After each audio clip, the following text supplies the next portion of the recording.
പ്പിച്ചു. ദേവസദസ്സിൽ വെച്ച് തൻ്റെ സഹോദരനായ ഭട്ടിയെ ഓർക്കാത്തതിൽ വിക്രമാദിത്യൻ ഏറെ ദുഃഖിക്കുകയും ചെയ്തു. അങ്ങനെ വിക്രമാദിത്യനോടുള്ള നീരസം പ്രകടമാക്കിക്കൊണ്ടു തന്നെ ഭട്ടി അവിടെ നിന്നും പോവുകയും ചെയ്തു. 1000 കൊല്ലം ഭരിക്കുവാനുള്ള വരം ലഭിച്ചപ്പോൾ വിക്രമാദിത്യൻ തന്നെ മറന്നു. ഭട്ടിക്ക് ദുഃഖം സഹിക്കുവാൻ കഴിയുന്നില്ല. ആ ദുഃഖത്തിൽ നിന്നും കരകയറുവാൻ ഭട്ടി ദേവീ സന്നിധിയിലെത്തിച്ചേർന്നു. ദേവിയെ അഭയം പ്രാപിക്കുന്നു. തനിക്കും അനേകം കാലം ജീവിച്ചിരിക്കുവാനുള്ള വരം നേടിയെടുക്കുക, അതായിരുന്നു ഭട്ടിയുടെ മനസ്സിലെ ചിന്തകൾ മുഴുവനും. അങ്ങനെ ഭട്ടി ദേവീ സന്നിധിയിൽ എത്തിച്ചേർന്നു. ശ്രീകോവിലിനു മുന്നിൽ തൻ്റെ വിഷമചിന്തകളെല്ലാം അടക്കിവെച്ച് ഭക്തിപൂർവം ദേവിയെ ഉപാസിച്ചുകൊണ്ട് സാഷ്ടാംഗ പ്രണാമം നടത്തി. അങ്ങനെ ദേവി ഭട്ടിയുടെ മുന്നിൽ അതാ പ്രത്യക്ഷപ്പെടുന്നു. തൻ്റെ ഭക്തനായ ഭട്ടിയെ ദേവി പിടിച്ചെഴുന്നേൽപ്പിക്കുന്നു. ഭക്ത, എന്താണ് നിന്റെ ദുഃഖം? എല്ലാം തുറന്നു പറയുക.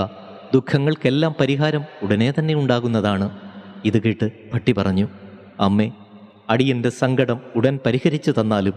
ദേവലോകം സന്ദർശിച്ചു മടങ്ങിവന്ന വിക്രമാദിത്യൻ 1000 വർഷം ഭരിക്കുവാനുള്ള വരവും നേടിയാണ് വന്നത്.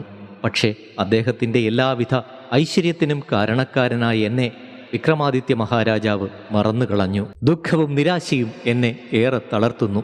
അമ്മയല്ലാതെ മറ്റൊരു ശരണം ഇനി എനിക്കില്ല.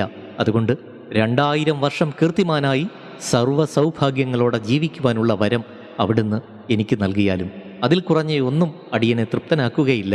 ദയവായി അമ്മയത് അറിഞ്ഞാലും. ദൃഢചിത്തനായ ഭട്ടിയുടെ സ്വരത്തിൽ വല്ലാത്ത ശാഠ്യമാണ് ഉണ്ടായിരുന്നതെന്ന് ദേവി മനസ്സിലാക്കുന്നു. ദേവി ഭട്ടിയെ ഒന്ന് പരീക്ഷിക്കുവാൻ തന്നെ തീരുമാനിക്കുന്നു. ദേവി ഇപ്രകാരം പറഞ്ഞു, വത്സ, നിന്റെ ഭക്തിയിൽ ഞാൻ അതീവ സന്തുഷ്ടയായിരിക്കുന്നു. നിന്റെ അഭീഷ്ടം ഞാൻ സാധിച്ചു തരാം. പക്ഷേ നീ ഒരു കാര്യം ചെയ്യണം.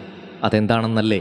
വിക്രമാദിത്യൻ്റെ ശിരസ് എത്രയും വേഗം എൻ്റെ പാദത്തിൽ സമർപ്പിക്കുക. ദേവിയുടെ ഈ വാക്കുകൾ കേട്ട് അദ്ദേഹം ഒന്നു ഞെട്ടി. എങ്കിലും തൻ്റെ ആഗ്രഹം അതിനുവേണ്ടി എന്ത് ചെയ്യുവാനും ഭട്ടി ഒരുക്കമായിരുന്നു. അങ്ങനെ മനസ്സിൽ പലവിധ ചിന്തകളോടെ ഭട്ടി രാജകൊട്ടാരത്തിലേക്ക് നടന്നു.